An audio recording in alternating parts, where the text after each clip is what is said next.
Hi, I'm Robert Kratzig, Assistant Principal at Meridian High School and one of the bond leads for Meridian School District. Earlier this school year, we sought your feedback in relation to our future facilities projects. Based on that feedback, 74% of respondents indicated that Meridian Middle School should continue to be a priority for future bond measures.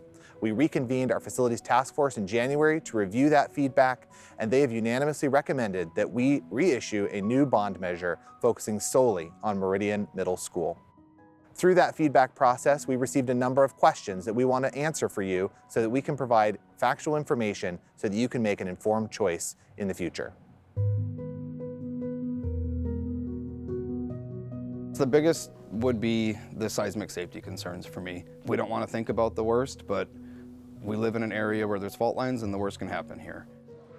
The middle school was originally constructed in 1938 with non-reinforced concrete and does not meet the current seismic safety standards. We have concrete falling off of the structure. We have issues with being able to keep the structure that is as old as it is with good maintenance. The pipes are old, the tech is old, things are literally falling off walls. Like the number of times you have to close bathrooms to do repairs because the toilet is clogged. Some of our restrooms haven't been remodeled since the 1960s. HVAC, air quality, septic system. My maintenance team is in here on average probably about 20 to 25 hours a week. For students with disabilities to be able to get from point A to point B, some of the ramps, some of the access is difficult to navigate. There's so many cracks in the concrete that trying to push the wheelchairs over is very hard for the special services team. I think the challenge with being able to say we're just going to keep maintaining is that it's that old adage of putting lipstick on a pig.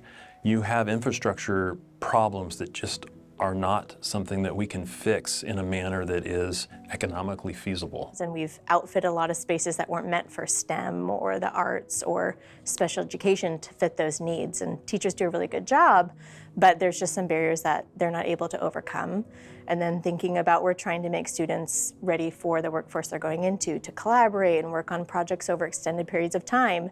And there's only so much you can do in classroom spaces where you're putting 30, 31, 32 desks to make spaces for collaboration. So there aren't pods or alcoves or other places where students can go and work together or with teachers. So there's lots of ways when you think about designing a new school that we could actually design it for the students we're serving in mind. The cost to rebuild the middle school campus is approximately $86 million.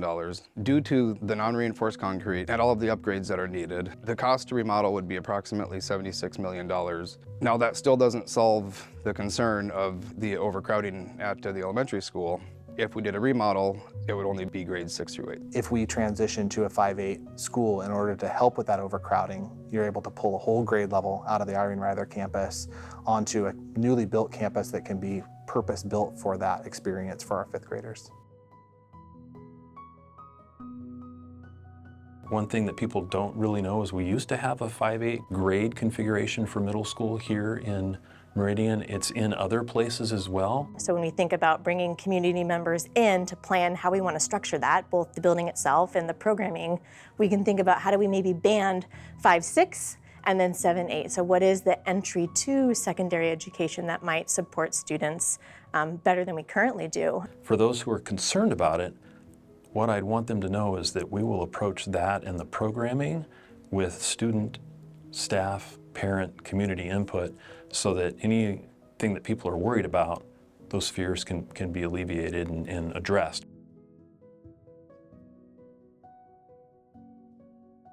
Well, it's kind of challenging to fundraise for a project of this size. So we're doing just the middle school construction project, and that's about $87 million. And it's also challenging to fundraise when you have set state resources for projects.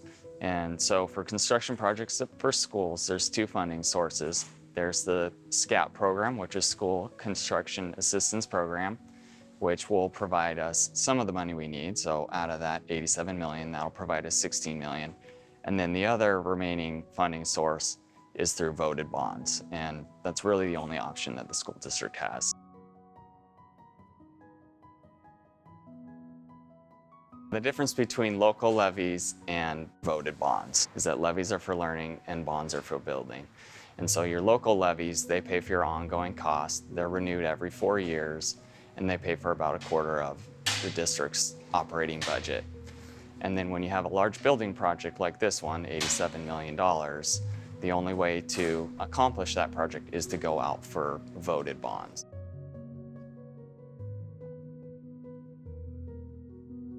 So right now we have a 2010 bond that helped pay for the elementary school and the high school, and that'll expire in 2030.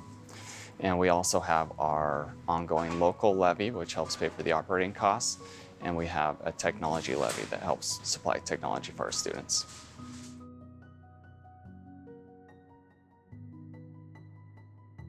So Washington State, by law, has a supermajority that's required for capital investments for buildings and districts. And so 53%, 50%, it's not a simple majority, and that is something by design. And every session, there is someone that brings a bill forward to either go to 55%, to lower it to 55, or lower it to 50%, and it just hasn't been successful.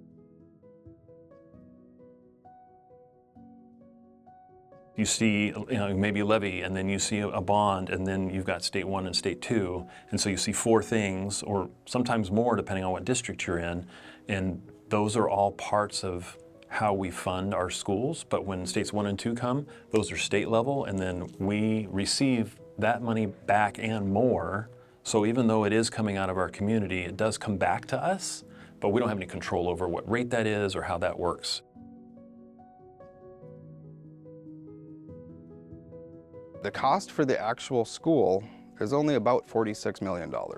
When you look at the cost breakdown, there's a site development, there's new play fields that have to happen after, and then there's demolition of the current facilities that have to happen.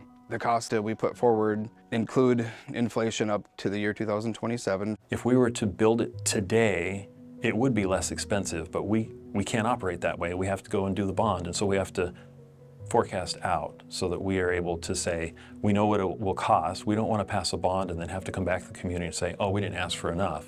Every year that we wait, we add about $5 million in escalation costs. Inflation costs around construction are making it so that the longer we wait, the costs go higher, and we need to make sure that we have a structure that's conducive to learning for our students.